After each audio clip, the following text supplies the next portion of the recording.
like 3 stories up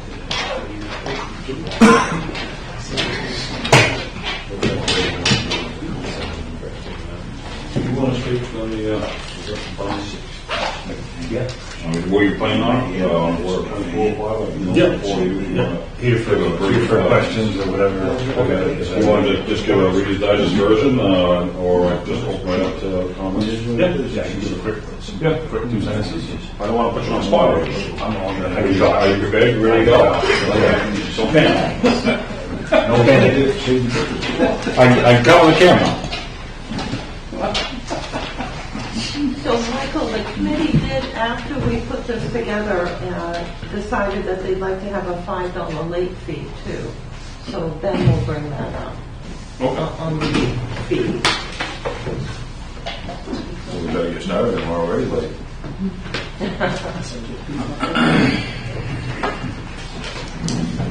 Forrest Hammer. Recording in progress.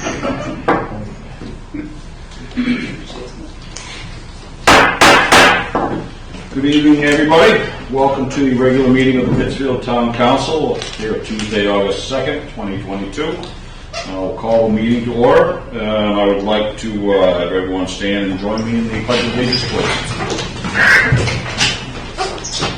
I pledge allegiance to the flag of the United States of America and to the republic for which it stands, one nation, under God, indivisible, with liberty and justice for all. Thank you all very much. Just for a moment of silence, please.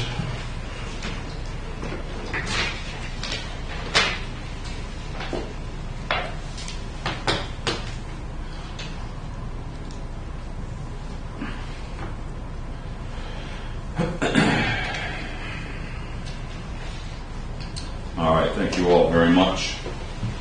So let's move on to number 2, the adoption of the minutes. A regular meeting held on July 19th, 2022, and a special meeting held on July 26th, 2022. I'll look for a motion from the council, please. I'll make a motion to adopt the regular meeting minutes held on July 19, 2022, and the special meeting held on July 26, 2022. Moved and seconded. Thank you very much. Any questions or comments about those, council? Everything looks good.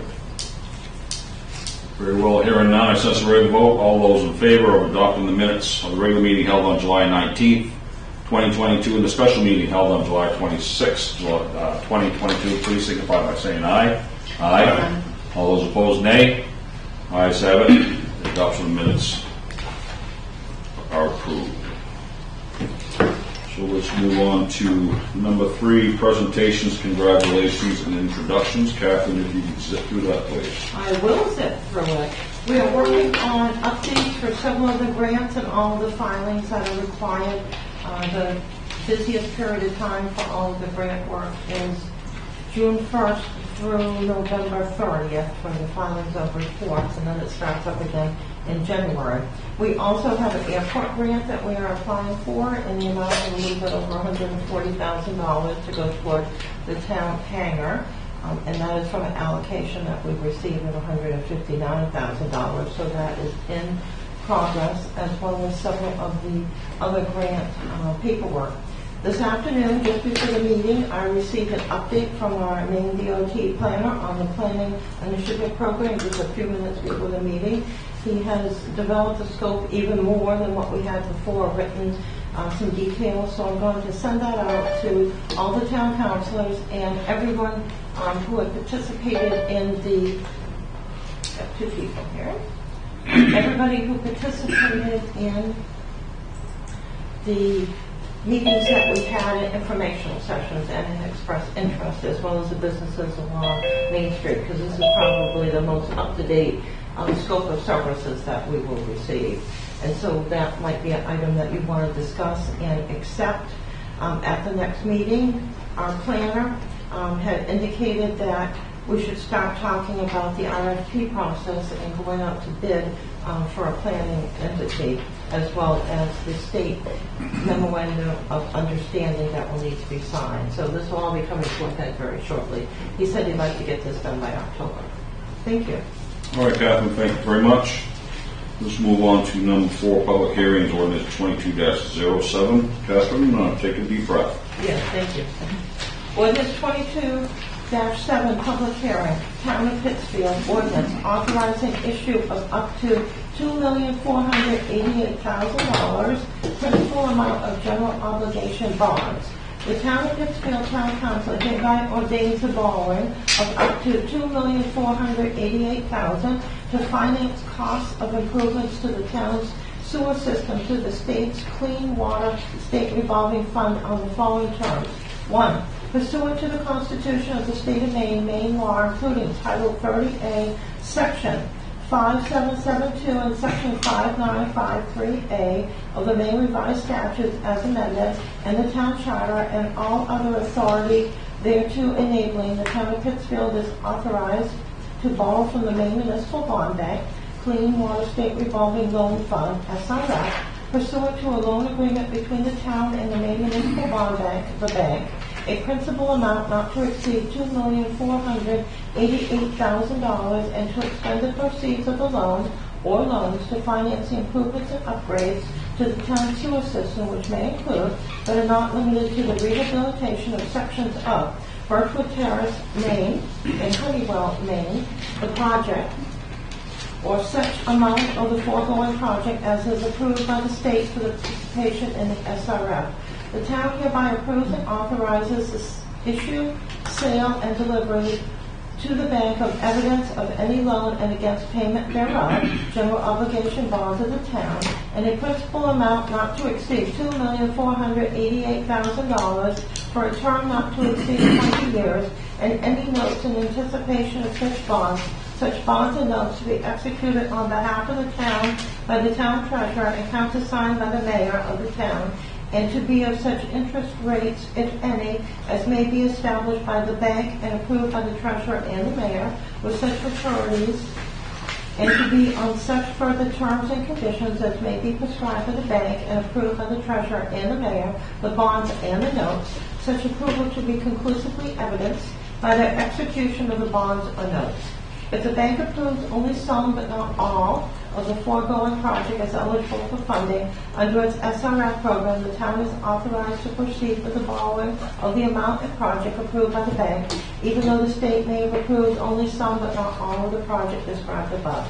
Number 2, the mayor and the treasurer are hereby authorized to execute and deliver on behalf of the town a loan agreement relating to the issuance of the bonds and any notes in anticipation thereof in such form and on such terms as the bank shall require, which loan agreement is hereby approved and may contain such other terms and provisions not contrary to the general tenure hereof, as the treasurer may approve, with his or her approval to be conclusively evidenced by his or her execution thereof. Number 3, the mayor and the treasurer are hereby authorized to execute and deliver on behalf of the town loan application and other applications to the bank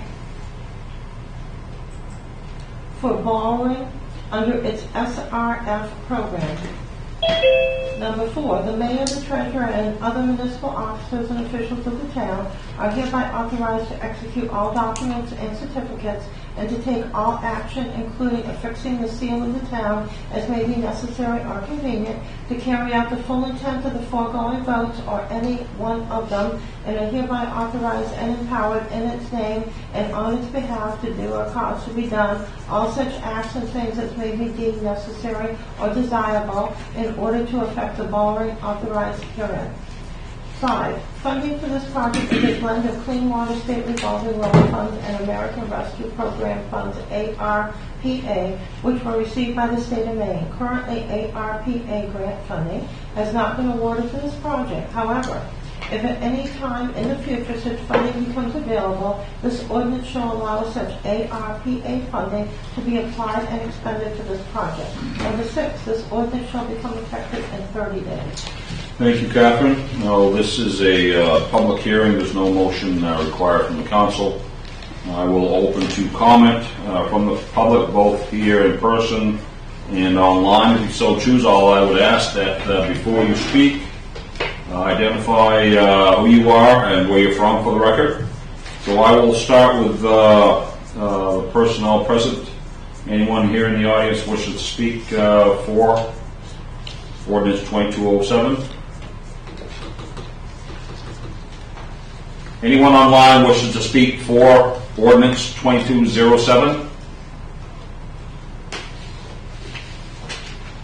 Very well. Anyone in presence here at the council chambers wish to speak against ordinance 22-07? Very well.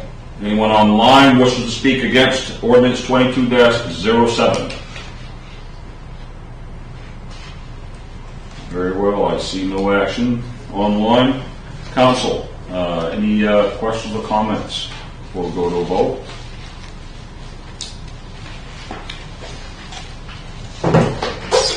Is it really this easy? Craig, do you have something you want to say?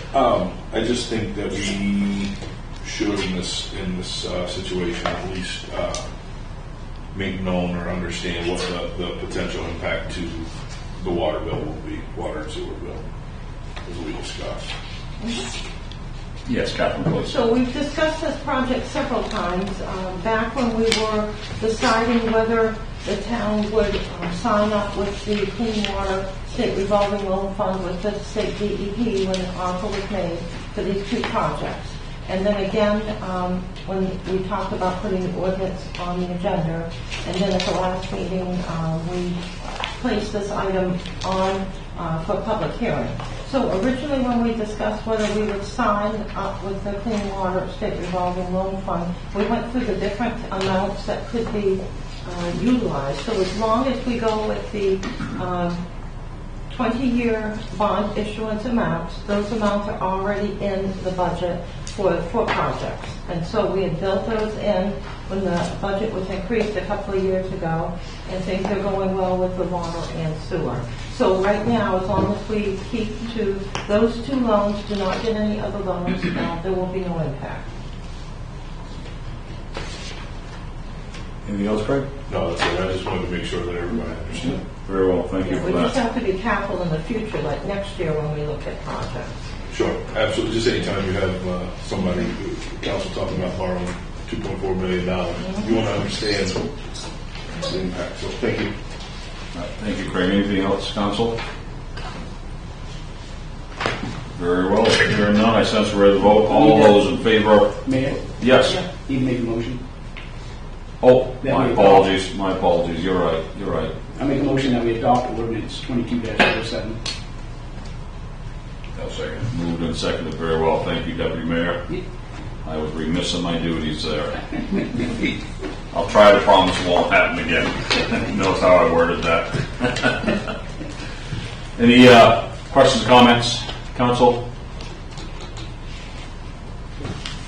Very well, hearing none. Now I sense we're ready to vote. All those in favor of ordinance 22-07, please signify by saying aye. Aye. All those opposed, nay. Ayes have it. Ordinance 22-07 passes. So we shall move on to reports. Council committees, Finance Committee. We haven't met. Very well. Ordinance Committee. Haven't met. Very well. Recycling Committee. Has not met. Very well, thank you. Any reports from the Planning Board? No. No other there was- committee updates? All right. The only update I'd mentioned is the Recreation Committee member is here, our chairperson. We had a very good meeting and went over quite a few items, and then there are 2 items on the agenda in a few minutes. Okay. On the Recreation Committee. Before we move on, could you make a note, could you add that on there? Planning Board, Rec Committee, kind of like a checklist that we do with the finance ordinance and recycling. Okay, I got that on there now. Because in 2 weeks I can't remember that. All right, very well. Catherine, if we can get into the town manager's report, please. Very good, and I will be brief. The council has received the report. I think Monday morning, copies are up for the public, they'll be on the town website. So basically, number 1 is solar ordinances and moratoriums. We've had a number of people approach the town regarding a moratorium or ordinance, and we had a council request this be on the agenda this evening. So I did put some information in the FYI folder, which goes around, which has copies of different ordinances and information. And with your package that was sent out last week, You did get a copy of the solar siting guide for Maine Towns Balancing Solar Development and Farmland Protection. Number 2, smart growth. I did put some information in the FYI folder that is going around, green folder, that you can sign up for copies or just for the internet www location for the documents that we have, or for a PDF.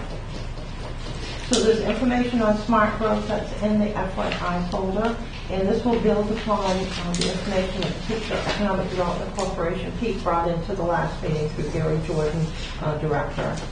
Number 3, the planning board has a planning contract with the Kennebec Valley Council of Governments. There is an increase for the planning director who comes to the meetings and does a very good job because they do have to increase their costs, their fees to pay for the cost. It's a certain formula that's utilized for the state monies for the match, and then for the We Are the Match, as well as other items for the monies that they get from the state. So they have to follow the formula. So it's gone from $64 an hour to $70 an hour. The meetings usually with all the information items that are done, as long as it's not a really large, complex site review, it would be not more than 5 hours. And so our bills have been very small so far. Any other assistance from the planning department at KB Cog would remain at 64 hours, so their assistant planner, if they work on something. And I have asked the KB Cog planner for the next meeting that the planning board has to talk to us about smart growth. They can also assist if there was any questions regarding solar ordinances or other items that should be in the site plan review ordinance, which is something the planning board did bring up at their last meeting. It was looking at a few things. Number 4, some good news from Lauren Walsh, Chimbrow Environmental Manager, who's going to work with Clyde Smith on the staircase. She believes if it's in the same footprint, that the project will not be required to have a permit, but as soon as she gets all the information and gets back in town, which I think she is, she'll look into that as soon as she can fit it in her schedule. She does a very good job.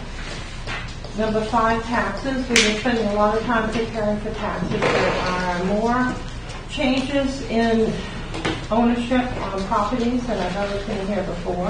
I have seen this before in other towns, so finally we're having a little growth spurt here, lots of splits and everything. So the assessors are spread thin. So we're also working on the 30-day notices for the taxes and spending a lot of time on that because a lot of notices have come back because people have moved around. We do not have the new addresses, so we're tracking them down. On the water sewer meter errors, all those accounts that were identified as having a meter reading issue from being moved between locations in the field and not reported to the town office were checked out by the employees of our contractor, all of our associates. And so we're clear from the last discussion at the last meeting, this is an aberration from the long-standing practice and forms that have been taking place for reporting any meter changes. So we're back on schedule. I'm getting all the meter forms and everything because we have meters now.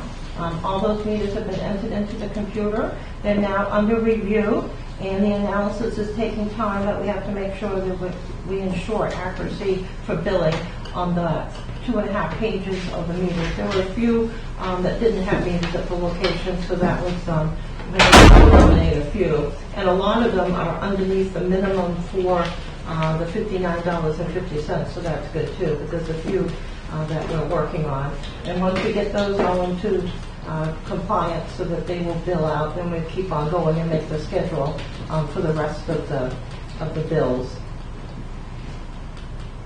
The airport hangar contract was signed, which was good. We did get a schedule back.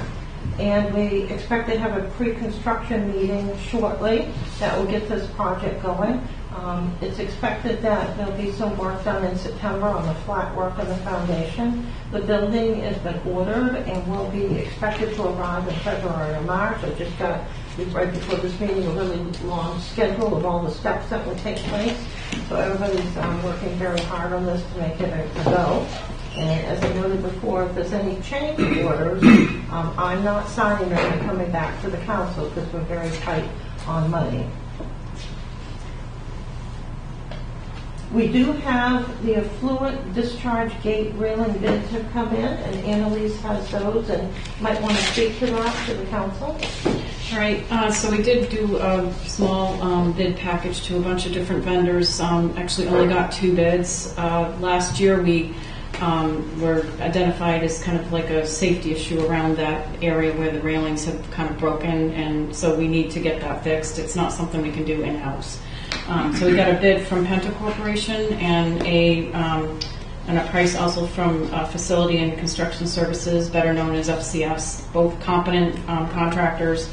There were 2, as I said, one for $12,456 and the other for $14,800.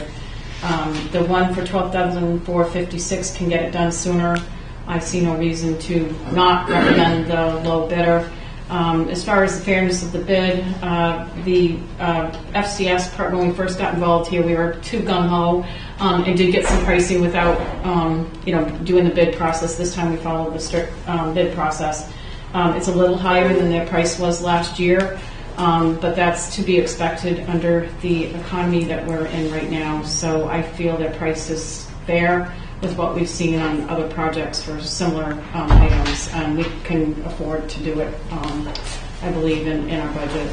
Been pretty quiet on the wastewater side as far as expenses, except for the pump station project. Other than that, everything's been pretty low-key.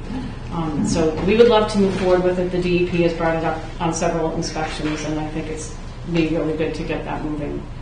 That's down at the lagoon? Yes, yeah, the gate, outlet gate, the railings are completely broken off of that. So these are bids that will be placed on the next council meeting agenda for approval.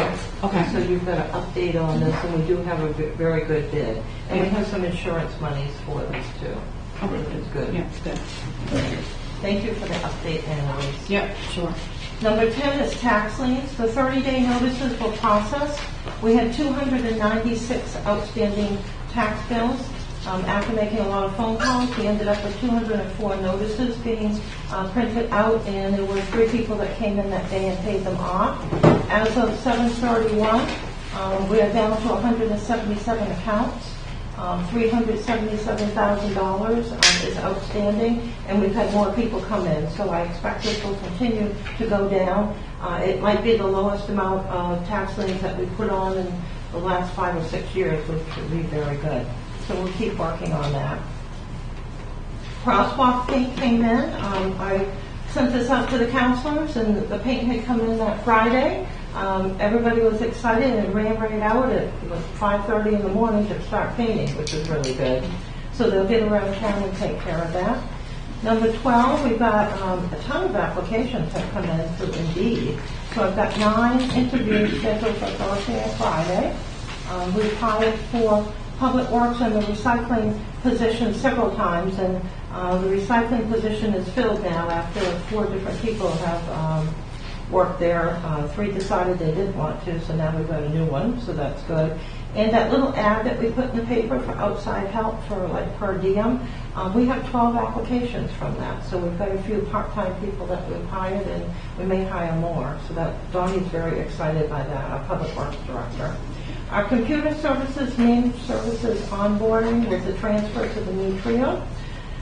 The town did not go live on July 20th. There were some issues with the paperwork that needed to be done that we got at 12:27 that day instead of for 9 o'clock. However, we have submitted all the paperwork, done all the studies, and found there are errors in the new system that has been set up for us to work on. We've done all of the different steps and sent that information to Harris, and hopefully we'll go live tomorrow, but there are some issues. You cannot process a tax bill, so you can't create one. You can't create a water bill in the system, the new system. And there's a couple of other items with the accounts payable and trying to post that. It creates a new vendor with a zeros across the top. So these are items that Trio needs to fix before we can go live.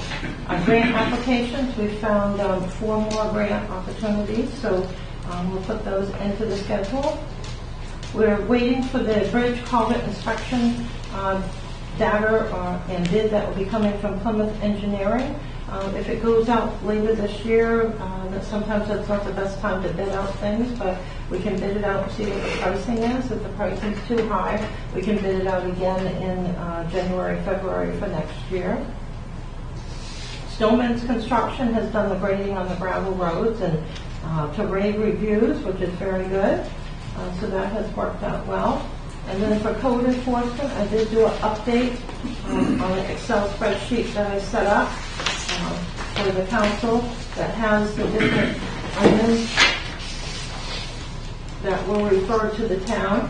And so I wrote, this is the second update. The first update you got on 7/19. The code enforcement office was unable to do the report, so I did the report.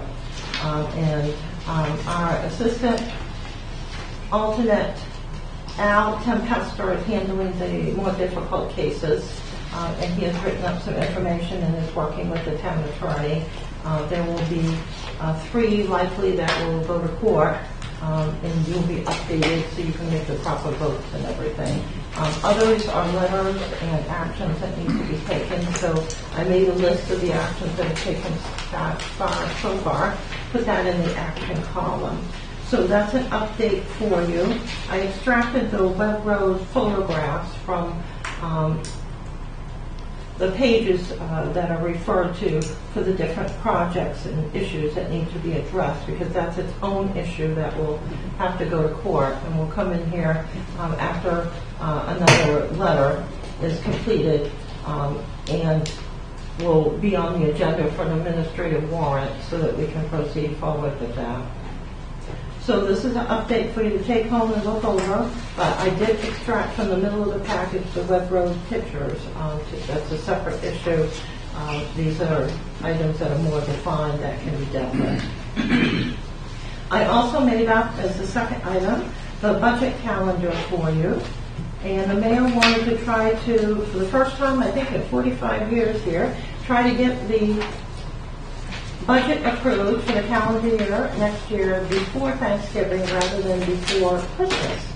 And so you have 2 budget calendars here together. The first one is the draft traditional budget calendar for 2023. I did push things up because we're starting later this year. By September, I was caught up with the regular schedule. And so you can take this home and look at it. We should vote on one of these at the next meeting. So we can put on budget calendar and you can decide what you want to do. The second one is called draft shortened abbreviated period. And this does cut out a few steps. And I stroked those out. I did a strikeout on those steps. And you can see we cut out some of the department head conference times, although there should be enough time for that. We cut out a few finance committee meetings. Sometimes I think we did have too many meetings. And we tried to put 2 workshops together to meet that schedule. So you can take that home and read it and see how it fits and everything. So those were my 2 updates for you.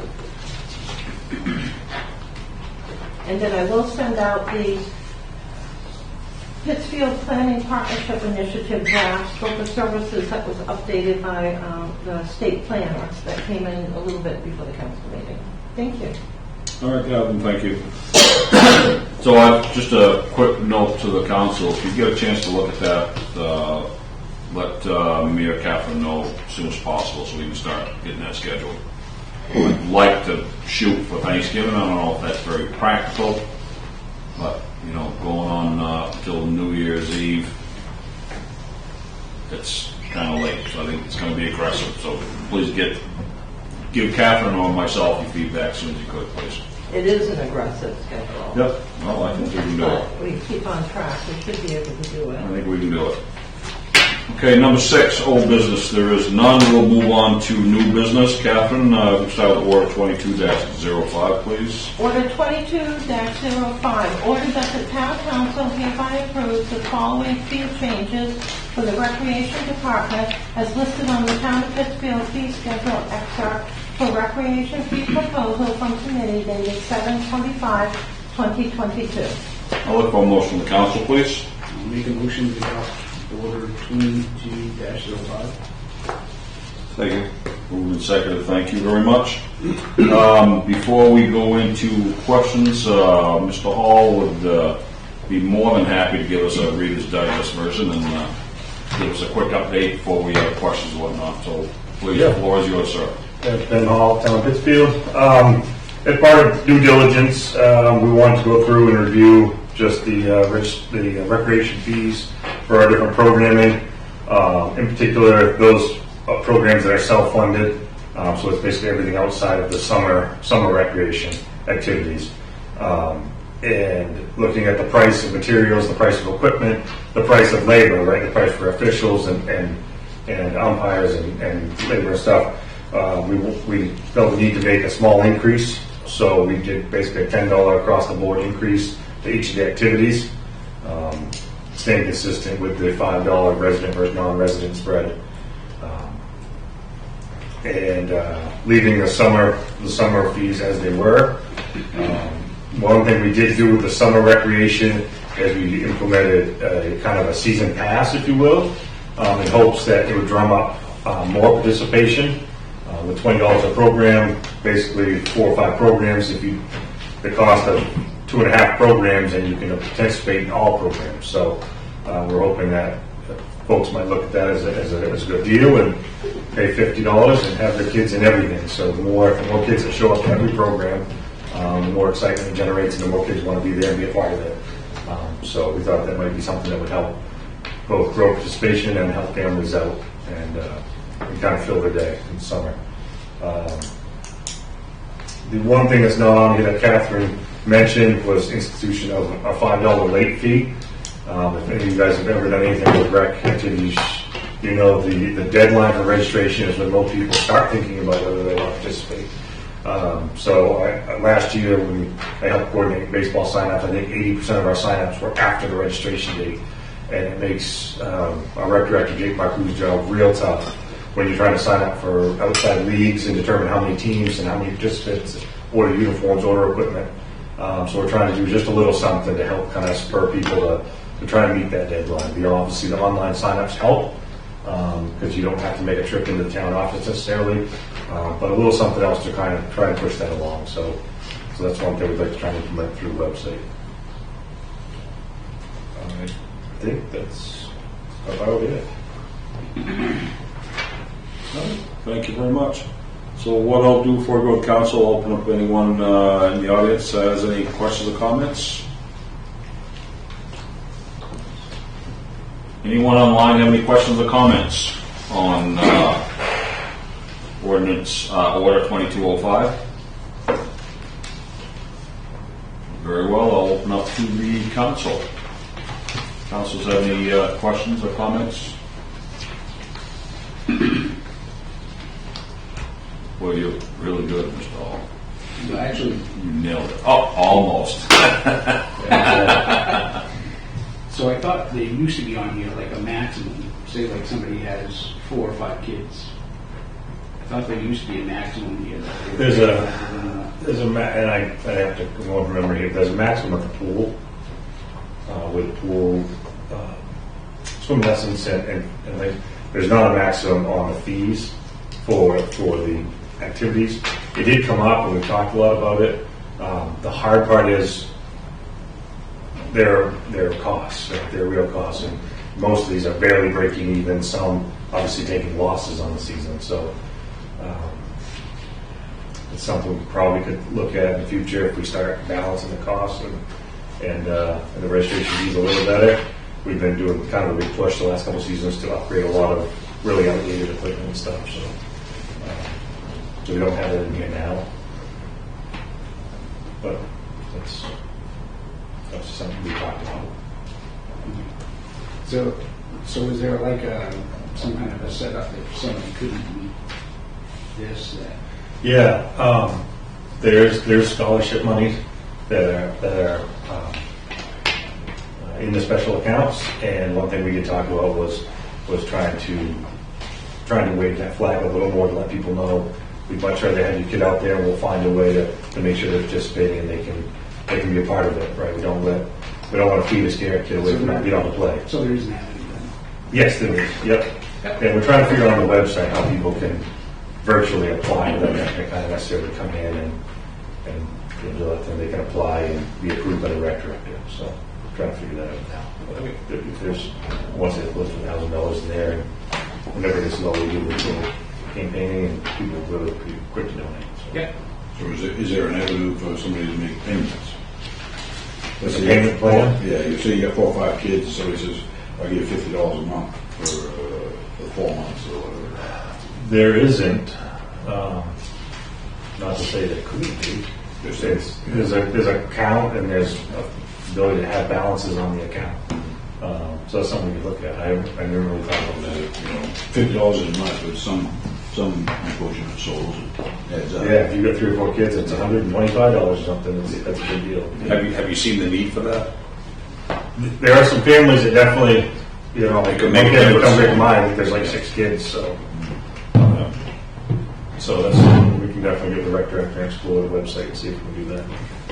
And like ultimately, it's getting the kids out there, right, and working with anybody that has, trying to let them know if there is any issue at all, just come talk to the rec director and work with Catherine and the council, the committee. I mean. One question I have, you have football that was larger increase than anything else on that. Is that an equipment We did. issue? We did a little research with other towns too, just to see where we kind of how we align and stuff. And the thing with football, right? And I'm a football guy too.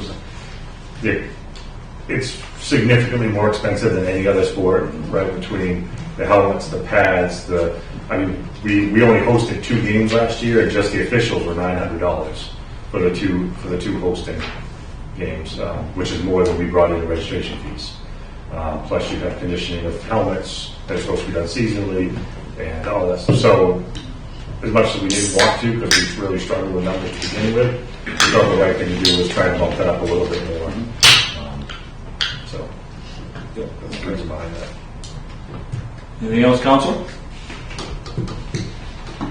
right, very well. Hearing none, essentially ready to vote. All those in favor of Order 22-05, please signify by saying aye. Aye. All those opposed, nay. Ayes have it. Order 22-05 passes. Thank you very much for the presentation. Catherine, let's move on to Resolution 22-75, please. Resolution 22-75, resolved that the town council waive the bid policy, Chapter 2, Administrative Code, Section 106, Regulation of Bids and Contracts, to accept the proposal of Sports Fields, Inc. in an amount to not exceed $12,250 for the rebuild of Hawthorne Park Lakes Field, Little League Field, in accordance with the scope of work revised 6/7/2022, and authorize the expenditure of the funds. We'll look for a motion from the council, please. Make a motion to adopt resolution 22-75. Second. Moving to second. Thank you, gentlemen. Before we get into discussion there, Catherine, can you give us a Reader's Digest version on these numbers? I know we talked about them before, so that everyone's on the same page before we have questions and comments, please. All right, very good. Last year and the year before, we talked about the Little League Field and having it taken care of professionally over the years. The staff and many volunteers, Manson Park Committee, everyone has come up and worked on it, but it needed an upgrade. So the budget estimate that came up last year was $7,800 to $8,000. So the town did not budget for this in the 2021 budget, but in 2021, at the end of the year, decided at the last meeting to put some money in the budget. And so $3,700 is in the recreation budget. Because there was funding left over last year, they carried forward $4,000 dedicated to the project. So we have $7,700 dedicated for this specific project. The price has increased, as everything seems to have increased. So the budget estimate went up from $7,800, $8,000 in 2020 to now be $12,250. So that difference, the $4,450, can be taken care of by utilizing funds in the recreation budget. Currently, through the first 4 weeks in July, when everything is posted, the recreation budget has only been expended 30.4%. So It'll be more, and then August, of course, will be more, because those are the big months. But what this means is that there is $4,550 available toward this project. Okay, so 4,550 of the 12,250 needed. Can come from the recreation. In addition to the 7,700. Correct. Yeah. So In basically, addition to the 7,700. yes. So Okay. basically, the funds are available through the monies that are in the recreation budget and carried forward for recreation budget. Okay, so for everyone's information, it's not going to be a monetary hit. I mean, it's already budgeted, it's already there. Yes, correct.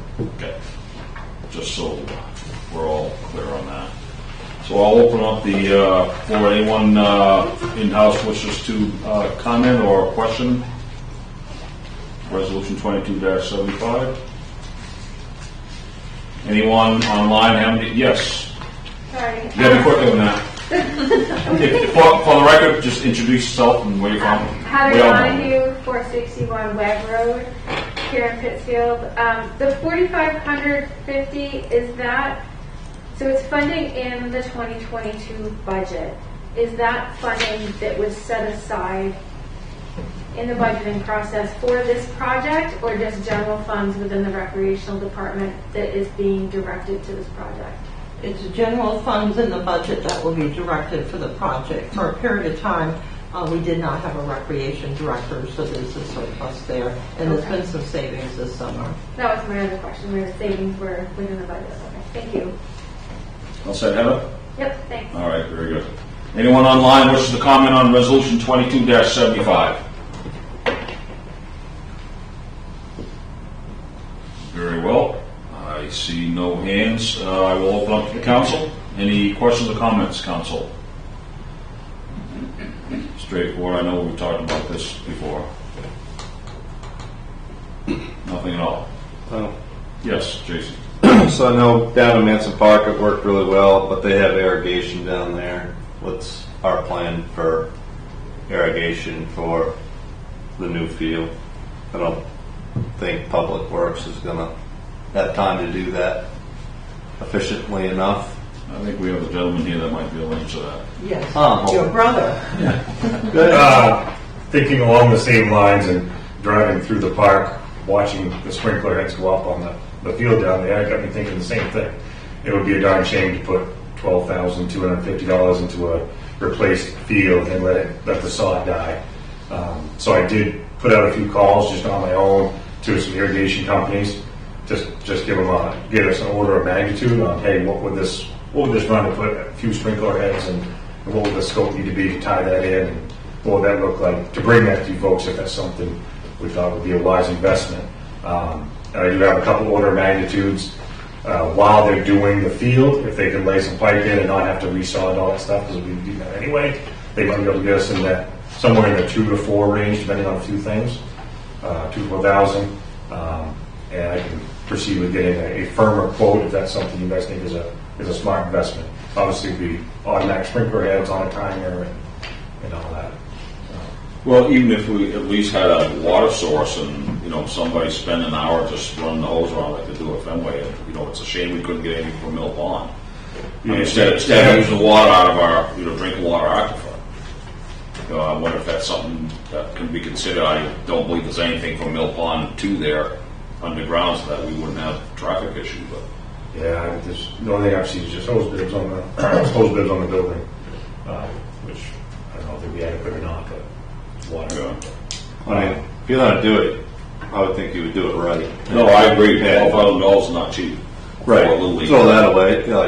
So I would put the money into the water, and we already have Public Works is shorthanded. I don't think you're going to see them down there watering that field that often with all the other issues we have around town. So I don't know if we can get it from some of this grant money that's kicking around or what. Well, we can always use the water tank for the fire department. They can fill it up and run the hose. I'm trying to be creative here. using our know, resources, I mean, like I said, it's- $13,000 putting in new sod and to let it drown because last few summers have been pretty dry. Right. I mean, I'd Yeah, I don't know I'd what's throw left in the $4 budget. grand more into it, and you know, it's a one-time thing, and it's on a timer, and you don't have the yearly cost of paying somebody to drive a, fire truck down there to water it. I mean, when you put these things in, they need constant water every day for months on end. Yep, one second, Catherine. Has that been given any thought other than just the comment here at the council about how it's going to be upkept? Beyond, You're watering it, irrigation? I mean, when the proposal came in, I mean, we're going to be putting, I didn't really see anything in there on that. I mean, it just says water that 1 to 2 inches per week after that till rooted and established. So I mean, long term, has that been considered officially by the right department or anybody? yeah, ideally we would be an irrigation. We put some irrigation in. Beyond that, it would need to be on the rec director scope of work of the system. This scope of work would have to be part of their regular tasks, especially that late May through August schedule. Right. Everything would be off those hose bits with extensions of hose and sprinklers, mobile sprinklers. Right. Okay. Catherine, You had something you wanted to add? Yes, I was going to note, at the Recreation Committee meeting, the Recreation Committee did discuss the need for the irrigation system, and since that would be something that would just be a few $1,000s, it's within my ability to write the purchase order for that and take care of it. So once the committee and Public Works comes up with what we're going to do, we should be able to authorize it. Okay. we can get the pricing down and get it within the budget. I think it'd be a good win for it. Okay, as long as it's been addressed. That's a very good point, So Jason. where does that money come from, Catherine? You got a slush fund? The recreation budget, and we do have some park funds, a small amount that is available, enterprise funds. It's not a lot of money. The town of Pittsfield does not have slush funds. What's your timeline then on that? I talked to one of the guys today, and he's running through to send a official. He came up and met me from Lewiston, measured it, did all the stuff. We need to get him signed up and locked in. The field replacement is the first week of September. So they would do it this, So like in 4 weeks? yeah. And that's, like I said, first week of September is the ideal time to do the work. You've got your summer use out of the way. It's not through the August heat to kill the sod. You've got plenty of time to root before the winter and the frost hits. Yeah. So it will happen in the month of September, you said? Yeah. Is that when they did Massive Park? I don't know. Same time. I can't remember, to be honest with you. But he said that's the perfect time. I asked him to push it to that week. He could have done it earlier, but You're going to take steps to keep people out in it? I was planning to call AAA Fence and actually have them just solid over a few of the gates temporarily because we got to have some gate repair work done out of our fundraising money. So I was asked if they could just solid fence across those until spring. Okay. That's All kind of right. what I had in mind. And obviously signage. All right. Anything else, council? Very well. Hearing none, the sense ready to vote. All those in favor of resolution 22-75, please signify by saying aye. Aye. All those opposed, nay. Ayes have it. Resolution 22-75 passes. Catherine, let's move on to resolution 22-76, please. Thank you. Yes. Resolution 22-76. Resolved that the town council authorize the town manager to work with the town attorney to draft a moratorium ordinance to allow the planning board and ordinance committee time to review and propose amendments to the zoning and site plan review ordinances, or to propose a new ordinance to regulate the location and development of commercial solar facilities to ensure that they are properly regulated and cited in the town, and to bring the moratorium ordinance to the town council for review and potential adoption. I'll look for a motion for resolution 22-76, please. I'll make a motion to adopt resolution 2276. Thank you. Moved and seconded. So I will open up for discussion from the audience. Anyone in the audience wishes to speak on this? Yes. Yes, ma'am. Help me to understand why we need an ordinance for the solar farms. Anybody tell me that? And where did it come from? Is this something that perhaps you thought of? No. Basically, at the last meeting, people expressed interest. Can you speak up, please? I can't hear you. Yeah, I'm sorry, I'm trying to yell here. Okay. At the last meeting, there was a discussion with the Pittsfield Economic Expansion Corporation, and then citizens in the audience mentioned that solar facilities were popping up everywhere, and perhaps they need to be in certain areas of town.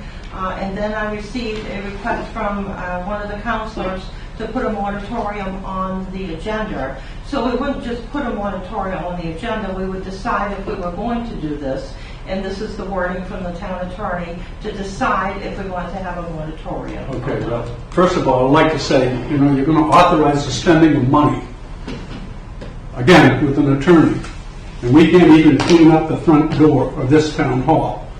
Go out there and look at how absurd this is and what a mess it is. We can't even weed the garden. And all I hear is attorney, attorney, attorney. Now, I know a little bit about solar farms, as you well know. And we didn't destroy any farmland.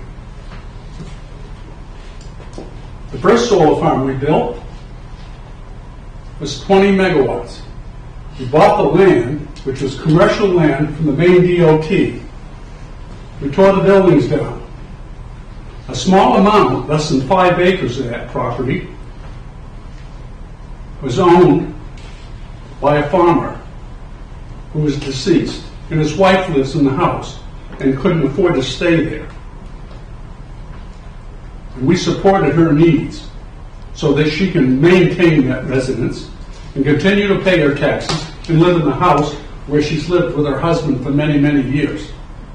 So that's solar farm number 1 that we're involved in. And many of you know this. And I ask you, in a respectful way, to look at our tax bill and what that contributes. And we did not destroy any property. We're also developing one, as you well know, out in an industrial road that we're cutting 32 acres of wood. What was originally, probably 60 to 70 years ago, was a farm. And it wasn't taken care of. And I'd also challenge you to look at some of the farmland we have that is underutilized in this town. Significant amounts of it is growing up, and there's trees. I own well over 150 to 200 acres that I allow a dairy farmer to come in and hay at no cost to him, because I believe in that. Those are fields in front of my home, in the Spring Road, Crawford Road, and in other places in this town. And I don't charge anybody, and I pay the taxes. And to suggest that solar farms are bad, well, I just suggest you go and look at some of the old farms here and take a look at how many houses are being built. So where's the ordinance apply to those situations? Where? We're talking about solar farms? Are we talking about houses being built? Think about the amount of land that was once, and I'll give you some examples, farmland, the athletic fields behind NCI, the industrial park, right behind J.K. Wright. There used to be a great big barn there. Some of you will remember that. 70 acres out back. When I was on the council, we acquired from Anthony Perillo, and we built the industrial park. Again, an industrial park. Farmland, yes, farmland. And I can cite many, many more. The airport out in Beans Corner Road. Hangars being built out there. An airport. It was a farm not that long ago. And so the list goes on. And we built some solar farms here, as you well know. The trailer park that is out across from the industrial park, that was farmland. Those house trailers that live there, or people reside in those. Again, farmland. So are we going to pick on just solar, or are we going to talk about protecting farmland? And I think it's inappropriate and it's wrong. This state has set some very specific goals about renewable energy. Where do you suppose it's going to come from? Who? Where? How? And so I think that the zoning requirement, and we applied for that through the planning board, if I'm not mistaken. We did cross our T's and dotted our I's, and we did everything appropriately. I don't think there was any adversary comments to that effect. We created jobs, we expanded the tax base, and we used some land that was either underutilized or sat idle. And in some cases, currently now we're building another one on land that was once farmland, probably well in excess of 50 years ago, probably 70 years ago, on the Snack Root Road. And so, what are the prerequisites of building a solar farm? And to suggest that farmland, and I don't misunderstand where I'm coming from. If I had my choice, I'd be a farmer. Okay? I would, because I love it. So I help a guy to get by, and I use my property at my expense to support his needs, at my expense, again. And so I ask you to reevaluate what you're doing here and requiring an ordinance. We have to apply for a permit to build a solar farm in this community, but to say there's an ordinance and it affects farmland is obscene, and it's wrong. And it's not what this community is all about, and I ask you to take that into consideration as you vote this evening. Thank you very much. Thank you, Peter. Anyone else in the audience wish to speak? Yes, Heather, please. I think that part of the conversation needs to be not just where the town has been in development, past development that's happened, but development that's going forward and the effects that that can have. And this moratorium doesn't necessarily just have to do with farmland, but it is to address siting and where the town would want that siting to be. And there's new guidance that's out, statewide guidance for where solar farms should be sited. And some of that land that Peter referred to, like marginal lands and lands that are not appropriate for other development, would be appropriate places for that. And so there's new guidance that's out, and that the town would be well informed to take a look at that guidance and other developments that are happening across the state in order to allow solar development, but allow it in a way that makes sense for the town of Pittsfield. And one of the things in our future is also to update our comprehensive plan. And years ago when that was written, solar farms don't have a big part of that, but they should also be incorporated into our updated comprehensive plan that should be coming up in the next year to start working on that. And so this isn't just for farmland, it's for the entire town and the zoning within it. And I think just like we did with the marijuana developments, when it was like the hot thing to be happening, it would be well for the town to take a pause and then look forward and do it in a very deliberate way, instead of having kind of the wild, wild west that anything and everything can go. And there are a lot of people, Chimbro is a great neighbor to people here in town, and it's a great employer, and they put a lot of money and jobs into our local town, but there are other people coming from out of state. And this is across the entire state of Maine, because the state of Maine does not have the same restrictions that other states have as far as size and siting statewide for solar farms. And that's why you see so much development happening in Maine, aside from the fact that the state has put forward these goals for renewable energy. So it's something that we should be looking at and looking at carefully and planning for and planning out, and not just saying, hey, everyone come in. Peter referred to the couple that they've already developed in town, as well as one that's in process now. And you said at the last meeting you know of 3 other projects that are wandering around. There were 2 more from the last couple years that were on and then off. So there's a lot of interest in the area, and that's a lot of property that could be taken up from that. That when we're talking about housing development and the lack of housing and the lack of developments, you know, what is best for the town of Pittsfield and what are the needs of the town? And so I think all of those things kind of have to be addressed together.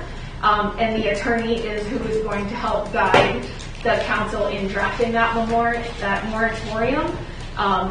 And that's kind of the route that you need to go. So yeah, you do need to go through the attorney to do that, to make sure that it's properly worded. All right, thank you, Heather. Anyone else in the audience? Anyone on the Zoom call wish to comment on Resolution 22-76? Very well. I shall open up to the council. Council, any questions or comments? I have one comment. Yes, Brent. The part I didn't like about all this was like stipulating the farmland, or, you know, farmland, or even a landowner, whether it's wood, farm, or whatever.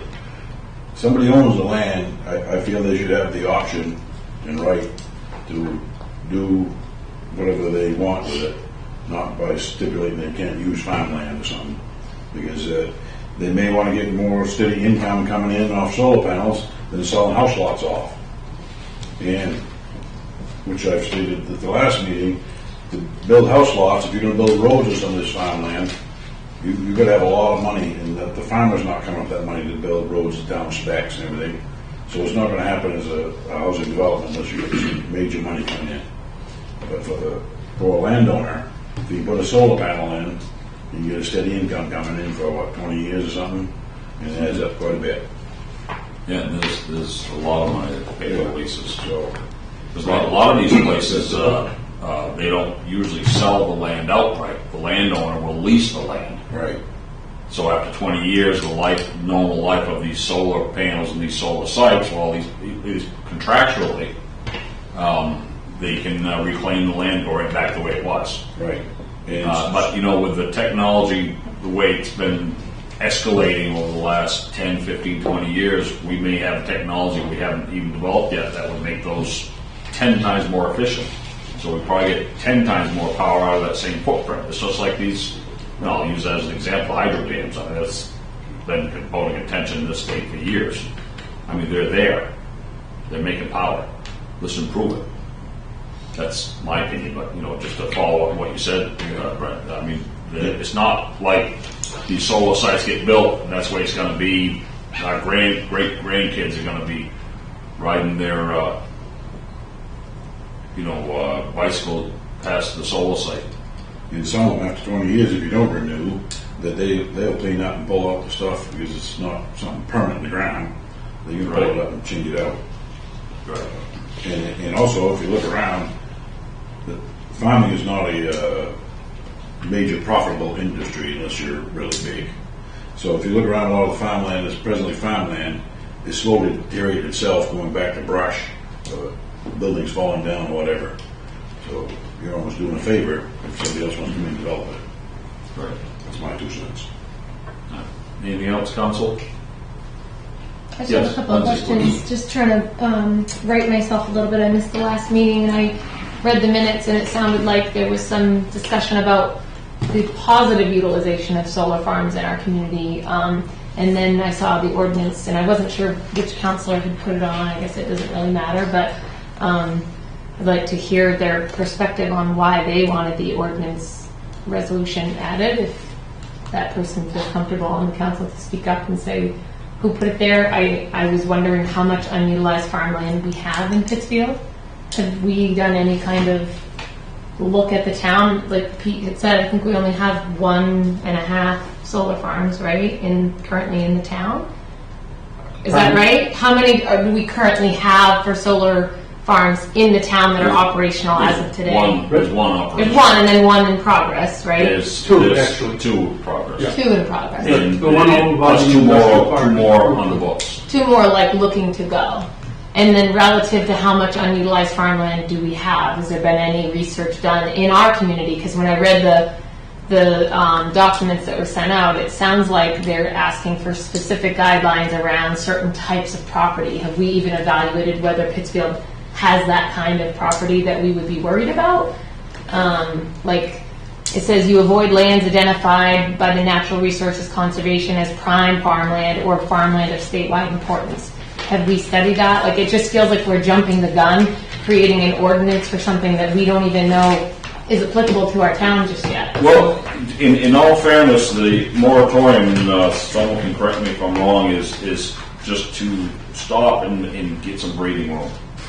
That's the moratorium is just to stop, get some breathing room so we can do this process. However, the permitting process for these sites is very extensive. Very extensive. You have the DEP, the EPA, the state, you have the federal, and then you have ISO New England, which is the power grid that controls all of New England, which was developed in the last 20 years because if we all remember 20, 25 years ago, the big blackout they had in New York City. It wasn't controlled. So you can't spit on the ground and talk solar unless you have a permit in place. There's a long process from the time that before you get your in-service date for that one on Route 2, was it like 4 or 5 years before that when you started talking? It's several years, but more than that, it's a significant expense, Yeah, absolutely. right? I mean, And that money doesn't come back until a month or two after it's even operating. just understand, that solar farm out there, I'm talking the one on Route 2. The transmission line to connect that to a substation was 3.5 miles long. It cost, the transmission line was $3 million expense. Now, I can tell you, all the way to that substation, the people along that line benefited from an updated transmission line because we had no place to connect. That was our only alternative. The connectivity to a solar farm is not insignificant. You don't just plug into the nearest utility pole. It doesn't work that way. And there are significant amounts of engineering and study time and expense associated by dealing with centering power, in this case, and going through a process that takes about 2.5 years before you can even get an agreement. So the cost associated with doing this is not insignificant. And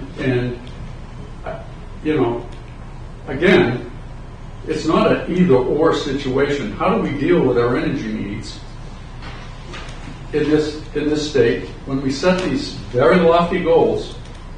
And what is the solution? And where's it going to go? In somebody else's backyard? In somebody else's community? It's not that easy.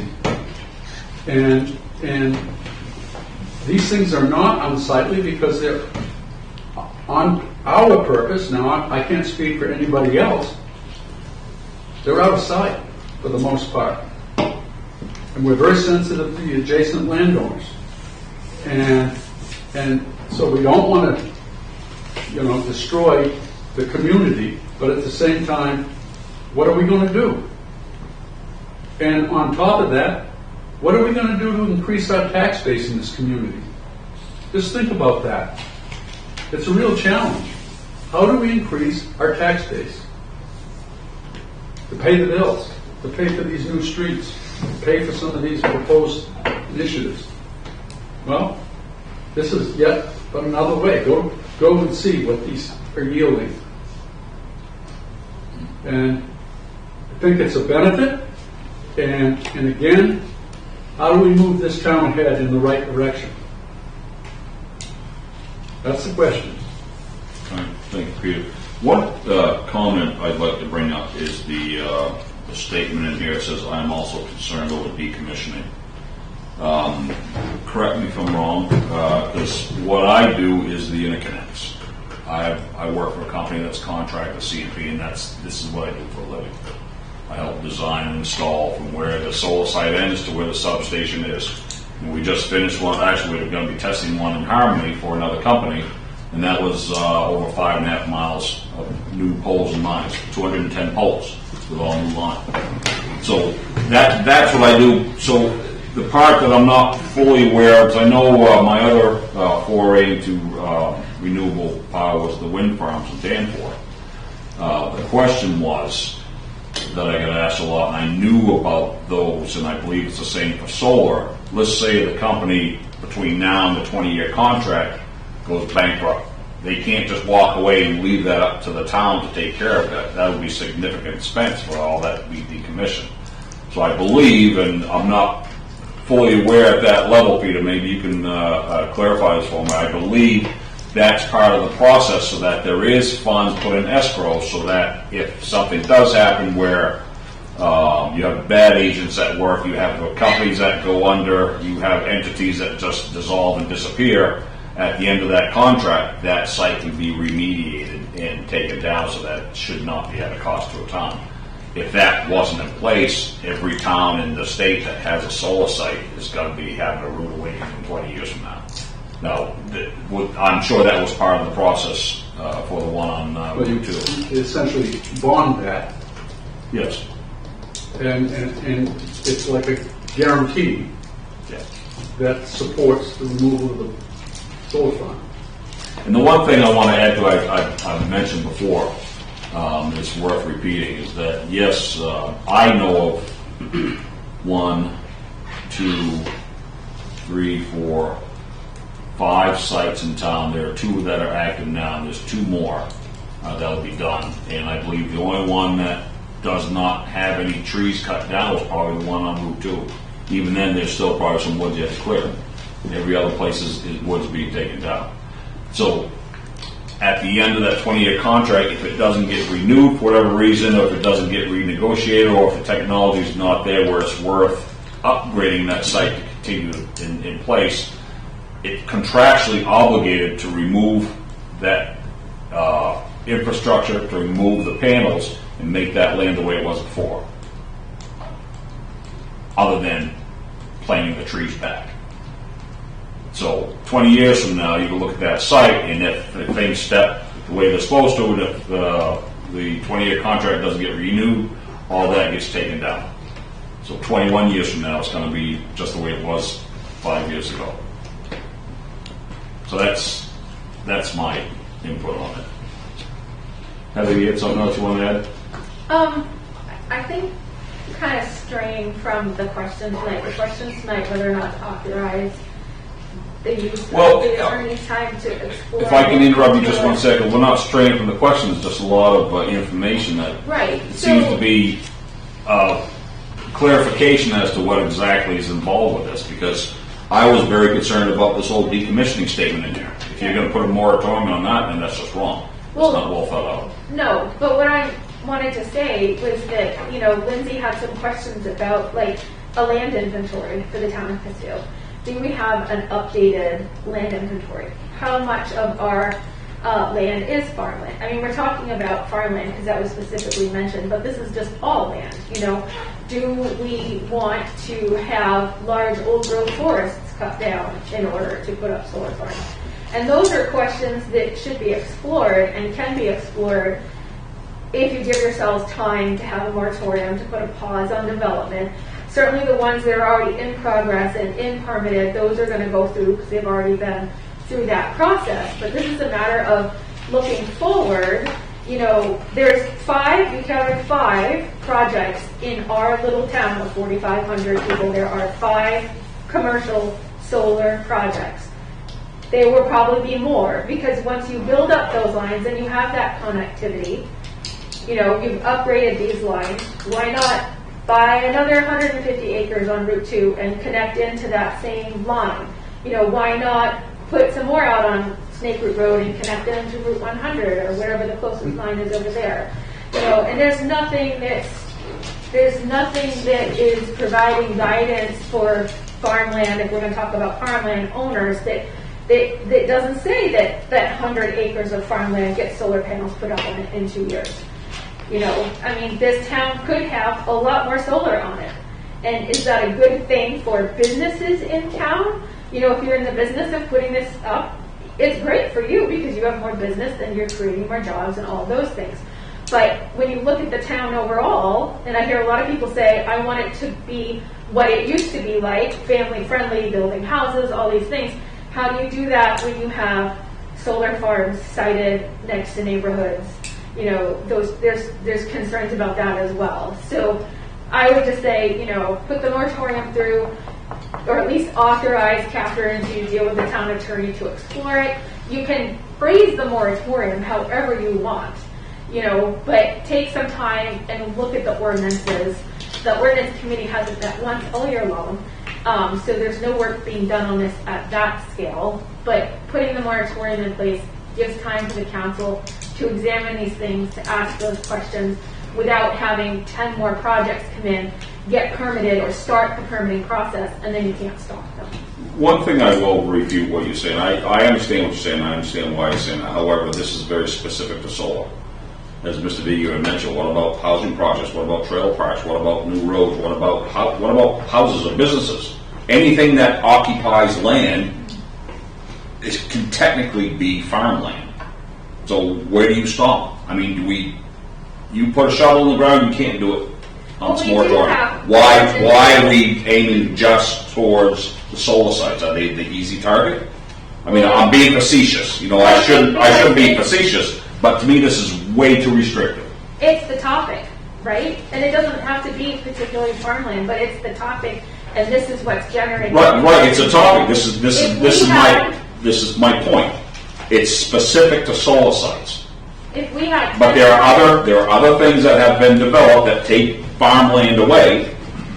So why are they not including in this anything that's going to take land away from use for other reasons that the town deems necessary or desirable? It's too restrictive. If you want to take 100 acres of farmland and carve it up into a subdevelopment, you have zoning ordinances in place, you have a permitting process in place to do that. And so that might be appropriate in some places in town, and it might not be appropriate in other places in town. And your overlays within town and your zonings in town are dictated. Right, I understand that. However, if I'm going to tell Mr. Vigu, your 200 acres, you can't develop it. You can't do anything with it. Sorry.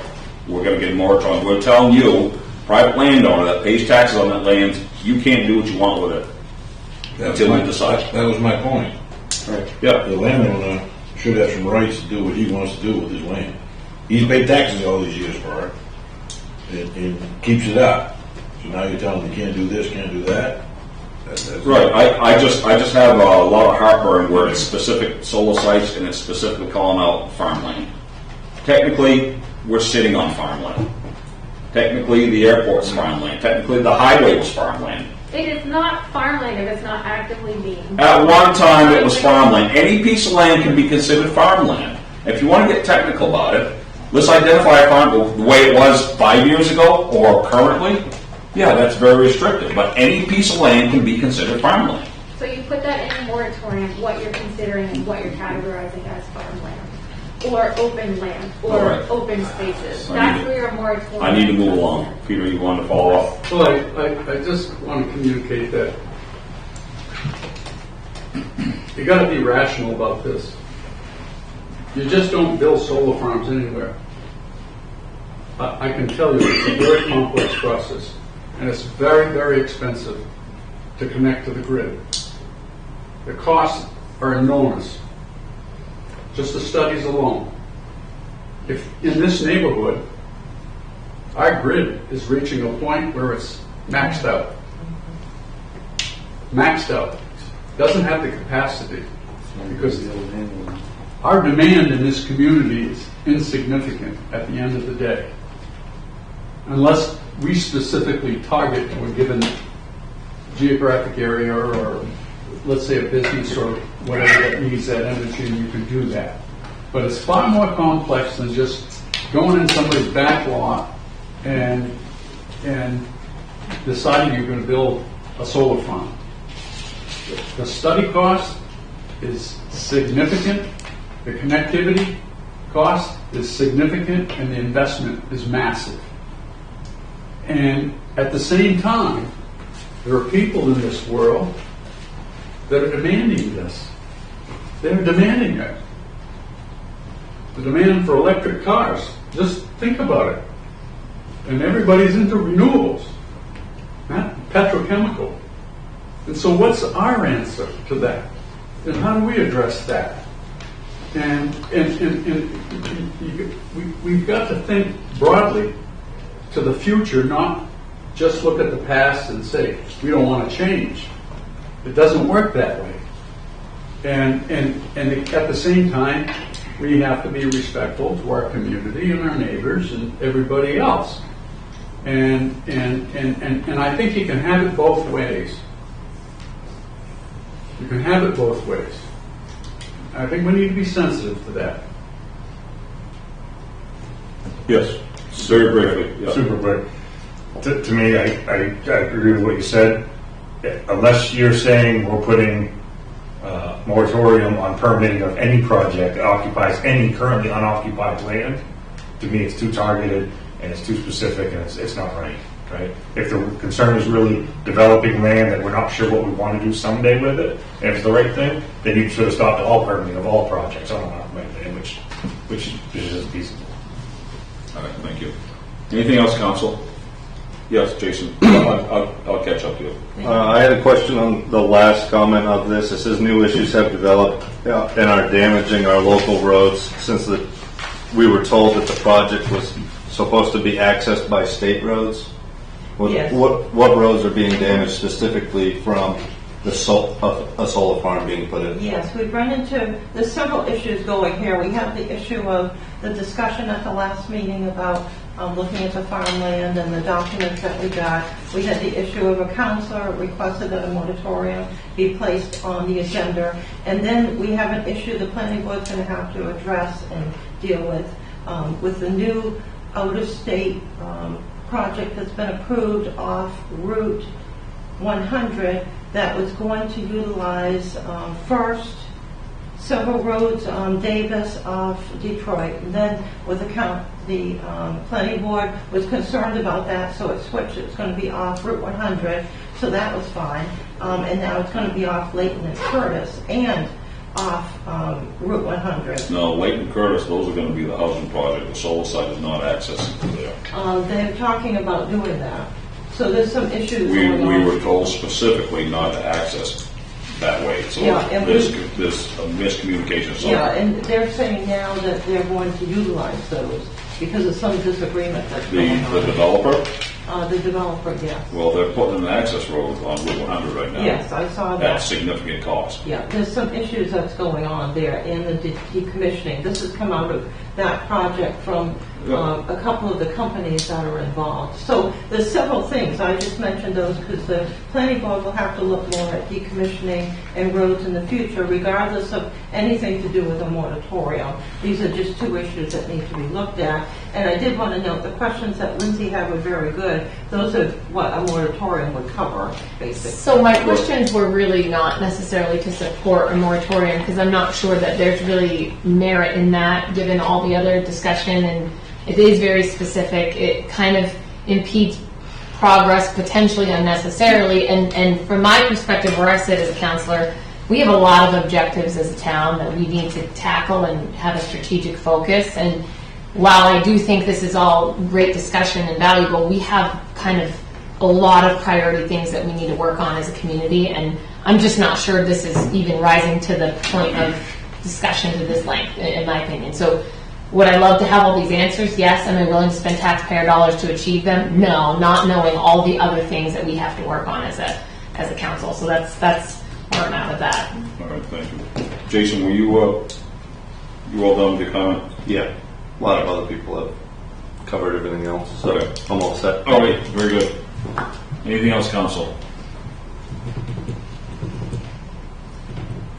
Very well. Since we're ready to vote, all those in favor of Resolution 22-76, please signify by saying aye. Aye. All those opposed, nay? Nay. All right, I shall poll the council. I will start with Councilor Jester. Nay. Nay. Councilor Hall? Nay. Nay. Deputy Mayor Lodgedice? I'll say aye, and it's not because I'm against solar. I'll just state that. Councilor Frost? Nay. Nay. Councilor Holmstrom? Nay. Nay, and I will vote nay also. So the resolution 2276 will not pass with a 5-1 vote. Thank everyone for your input in discourse. It's very informative, so I appreciate the respect given back and forth. Resolution 22-77, please, Catherine. Resolution 22-77, resolved that the town council authorize the alternate code enforcement officer to work with the town attorney to obtain an administrative inspection warrant from the court to inspect the property located at 227 Webb Road, listed as map 11, lot 14 on the town of Pittsfield tax map. I'll look for a motion from the council, please. Make a motion to adopt resolution 2277. I'll second it. Moved and seconded. Thank you, gentlemen. Any questions or comments from anyone in the audience? Yes, Heather. I know before when Pete had brought in his presentation, there was video and photos from the aerial. And Catherine, you had mentioned that they're not admissible for the town to use. Does the town have the ability to put their own drone up to take pictures, or is it just because they were taken by a private citizen? It's been recommended by the town attorney we not become involved with any drones at this point due to different opinions of the regulations that are in effect. We should be taking actual photos of going into the site. We've been denied access to the site. So would the drones be the only other way, aside from going to court, to get this other, that would provide a way for the town to get evidence to the activities that are going on there from town employees doing it rather than a private citizen doing it, in a way that you would be able to use those?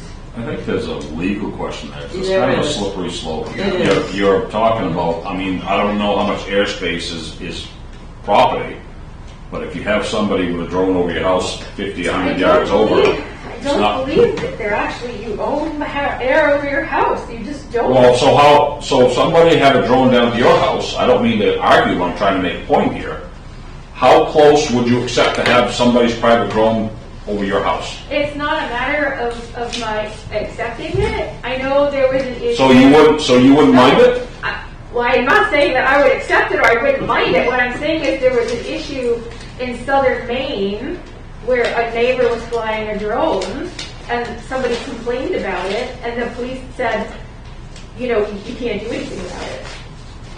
Oh, I'll do something about it. Oh, I could do something You about can. it, believe me, but Legally, you can. legally, the sheriff's department, and there were articles in the newspaper about this a couple years ago, and the sheriff's department said, you don't have any control over that airspace.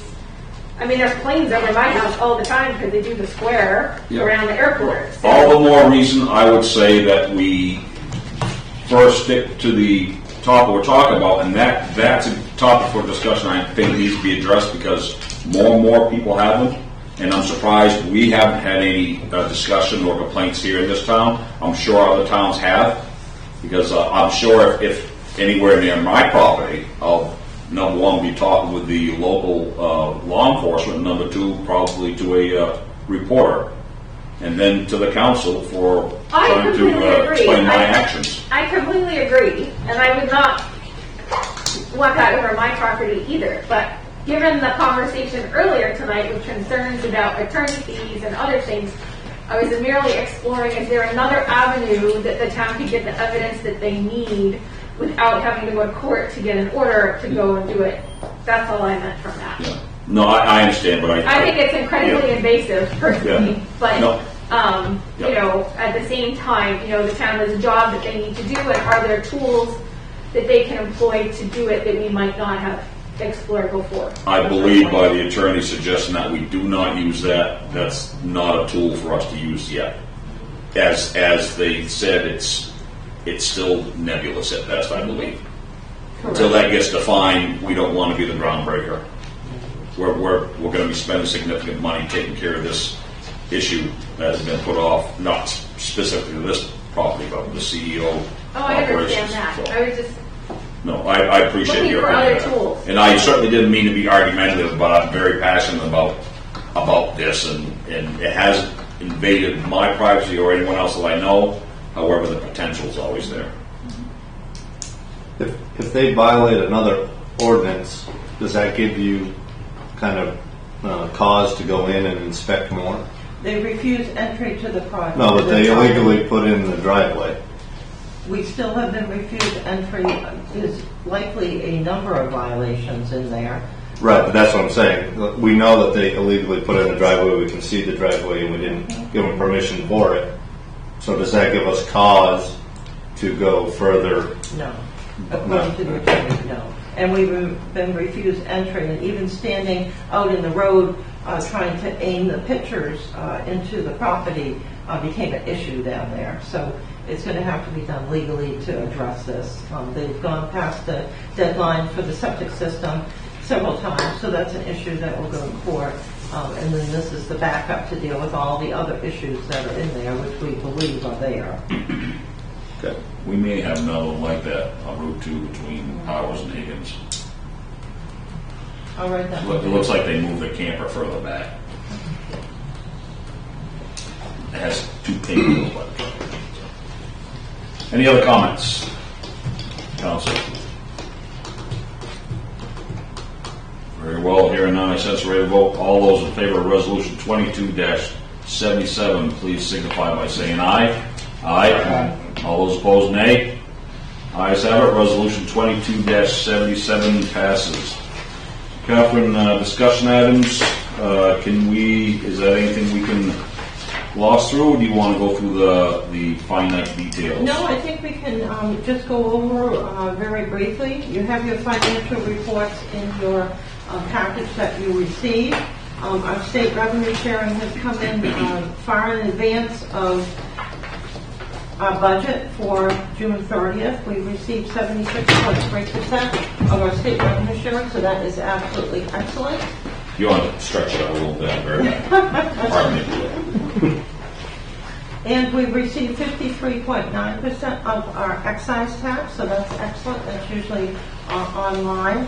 All of the other revenue sources are coming in, close to budget. Our budget figures are doing very good. There are a few that are over, telephone lines are over, and that's an issue that we'll be addressing, especially once our lease purchase runs out on the telephone system, we'll be able to switch over to something else. So in all, the budget has done very well. We're working on the July statistics now and reconciling that. I will note it takes about 3 weeks now with the current Trio system that we have. Hopefully we're switching over tomorrow, which is the date that we're scheduled for. And so that will make the reconciliations much easier because they became very hard once we got the new equipment in with the old program. So that was in March, and it's been interesting trying to reconcile things. You have to go through every single entry, but you can find the issues when the system crashes and the entry is on one side for credit or debit and it's not on the other side. But you can find them if you keep at it. So it takes about 3 weeks for each month. And so once we switch over, it'll be a lot easier. We'll be back to the way it used to be. So that's as long as I can drag that out for the mayor. Thank you. Any questions? You'll have your July statistics shortly. I'm working on them now. I have a question, Catherine, only just since I'm new to council in the budgeting process. How, as we go through the budget workshops as the year closes, what do you do? Do you have like a projection of what money will be spent leading into the 12/31? You know what I mean? Like, how do you guys determine like where you're going to land with your actuals before the end of the year as you make your next year's budget? We study what's taken place during the year, and as with all towns, there are more expenditures in November and December than usually in each of the months. Yes. Separately. Yes. That's just traditional for towns, for nonprofits, for pretty much businesses and everything. So we'll make projections so that we know where we're going to be. Do you do a historical look back? Like if we're looking at, let's say, for example, money's paid out to town employees, where we know we have lots of vacancies this year, maybe on a year where we were more full, as we prepare the budget for that, are we gonna get copies of those prior year Yes, budgets? Okay. there's a report with the new trio that we can run out that will actually be correct. Okay. Before I had to transcribe all the material and move it over, but in the new trio, you can run out 3 years of the correct statistics Okay. of what's been spent, so that'll be very That'll be good. good. Okay, awesome, thank you. So we're all set. All set? Yes, we kept it going until you came back. My timing is perfect. All right, nailed it. All right, thank you very much, Catherine. So we shall move on to reports. That is great. So we'll start with the audience, and anyone in the audience wishes to speak on any topic. Everyone's good to go. Perfect. Heather, nothing? I'm almost disappointed. I can always come up with something. I don't mean to push you. I guess good luck switching your budget process into like before November. It's challenging to get it done before the second week of December, just because of things that Lindsay, said. It's like you have to figure out where you're going to land at the end of the year, and that's hard to know when you're looking at October to get it done by November.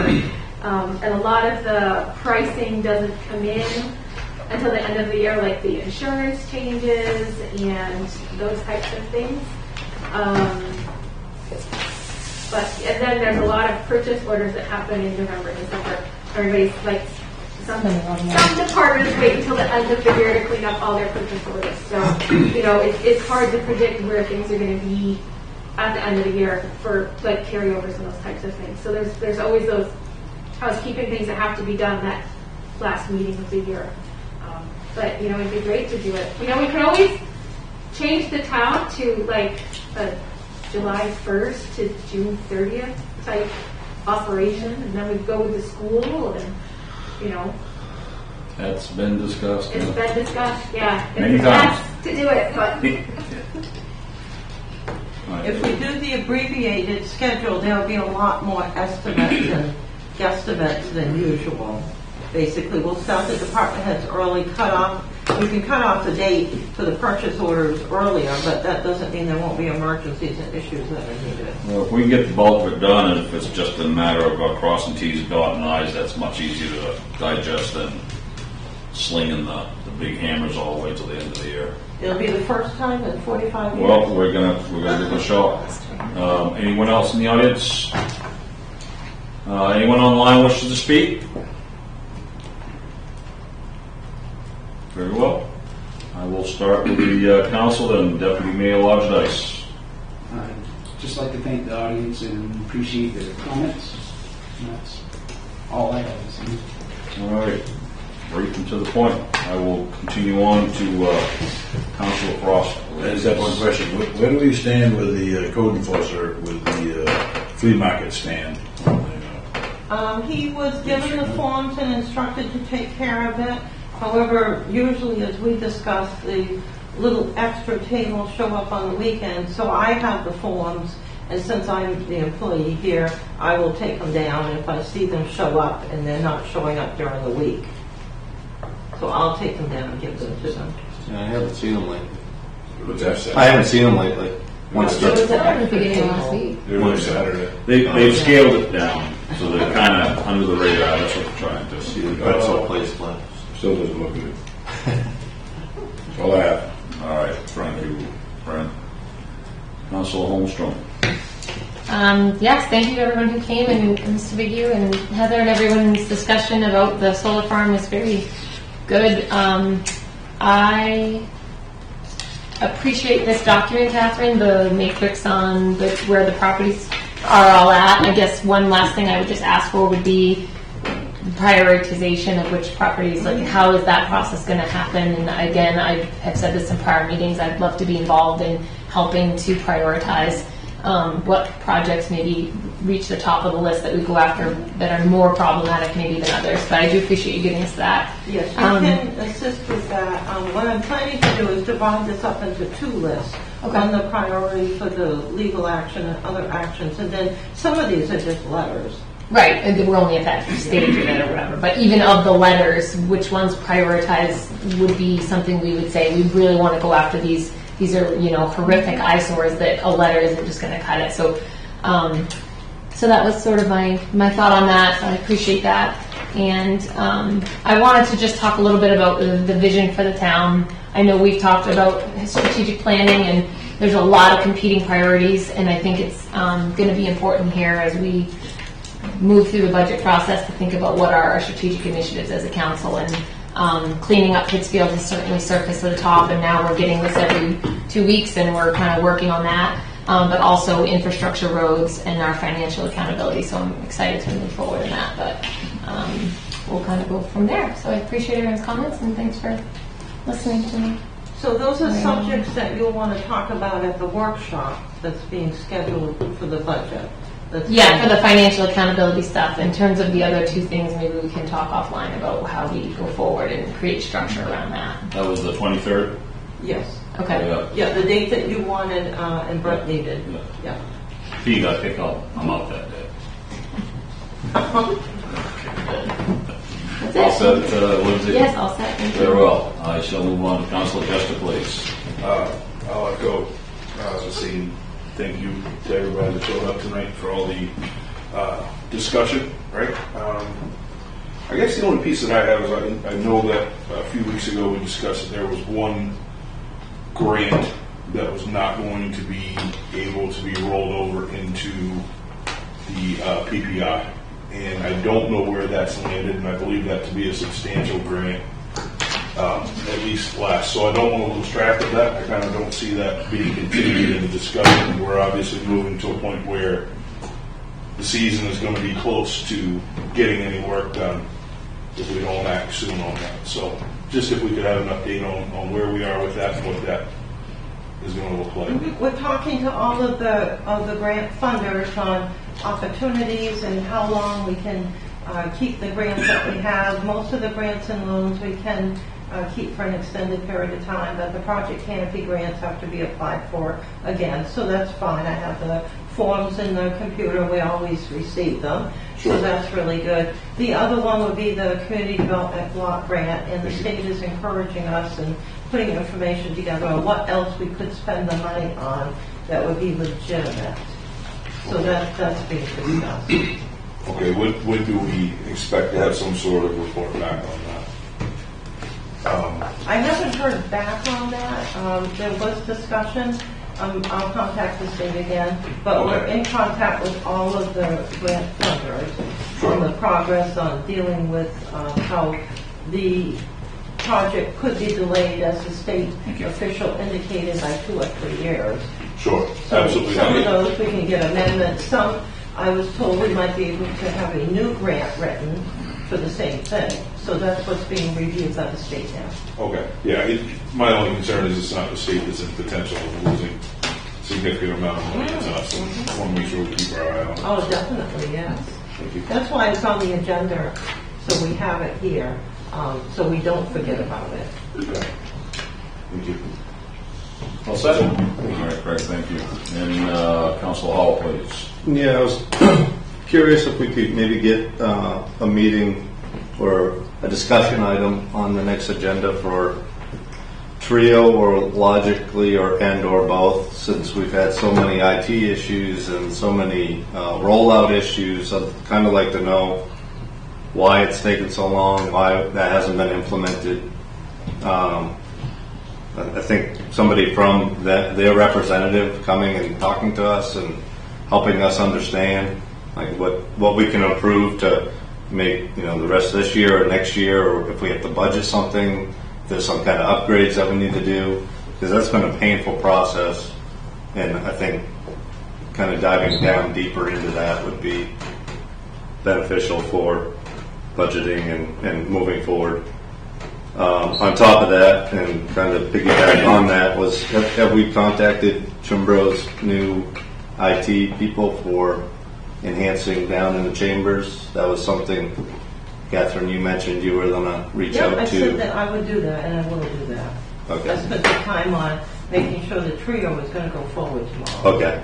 I know there was a IT person who had initial contact that had, Yes, he Yeah, was right. very good, but he left, and he said that a number of people in his department had left, but he would leave the information, and so I'm sure that he did. there is follow-up you'll see on that. Okay. And Timber's been very, very, Right. I just knew that we were going to reach out to them, and I was wondering if we had. So, above that, maybe another discussion item would be that PPI or the PII. Yes, we'll have that. But the commit, we haven't formed a committee really. Is that something we're going to do? I'd like to see, business owners that are on Main Street, the council members that want to be on it. I think I was waiting to see what we had for a report from that gentleman, what he would come up with for suggesting, and you said he had more information. Is that something you could share? Yes, that's what I'm gonna I know, say. I know it just got. All right, that was part of that. Okay. Yeah. Yeah, he's got a much larger write-up. I don't think he's anything about the committee, but he talked about how he wanted to wrap this all up in October. So we need to put out an RFP. They have an RFP process to do this, find the planning company that we're going to work with. They have recommendations. So there's a process to go through, but they have the funding for it. And then there's a memorandum of understanding that would be approved with the state, in which they cover The half the RFP is for, the planning for the whole project. yeah, there's an entity, a group or company that will, Yes. Right. that we would. And that group would essentially- work with either the I council or I the would committee. hope so. If they're worth their salt, I would imagine they would. Right. So that would be the part where, we would insist on having input. Yeah, not having meetings in the middle of the day on a Wednesday or something like Right. that. Yeah, well, you would Beneficial. direct them to that. Right, okay. And then I was curious, when did we get the gate railing bids? When did those come in? Maybe a couple for. Oh, sorry, I didn't mean to put you on the spot. I don't care. I'm always put on the spot. No, I just don't have it in my head. Oh, I was just curious. Yeah, no, I have it right here. It's the 15th. Okay, That was quick. that was very, very quick. Yeah. But to piggyback on that, that could have been on tonight's agenda instead of 2 more weeks from now. But just Yep. Curious. Ever continuing increase in efficiencies. yep, that's it. All set? Yep, thanks. All right, thank you very much. I will be very brief. I know you don't believe that at all. So first, I want to thank the audience for coming. Peter, Heather, gentlemen, and Elise, your second, third, fourth home, wherever we lie in the priority of all of our associates. So thank you all very much. I appreciate the give and take, the respect that we show, the willingness to listen and be heard. And I hope I don't come across as too overbearing. I tend to have passionate views on certain topics, so please forgive my foibles. I'm still only human. So just one other thing. I had something here on that. I don't need to talk about that. Just the council, take a look at the proposed schedule that Catherine has worked on. I'd like to be as aggressive as possible, but still have a social life and family. I'd like to see us get done. So if we do need the last week, 2, 3, or last month of the year, we can delve deep. I'm hoping that we can at least flesh out 90% of the meat on the bones, and the last bit was just tweaking. So just take a look at it. Either let me know, or better yet, let Catherine know your preference, and we can get that scheduled. So that's really all I have for this evening. With that, I will look for a motion. I'll make a motion to adjourn. Second. Moved and seconded. We are adjourned. Thank you all very much.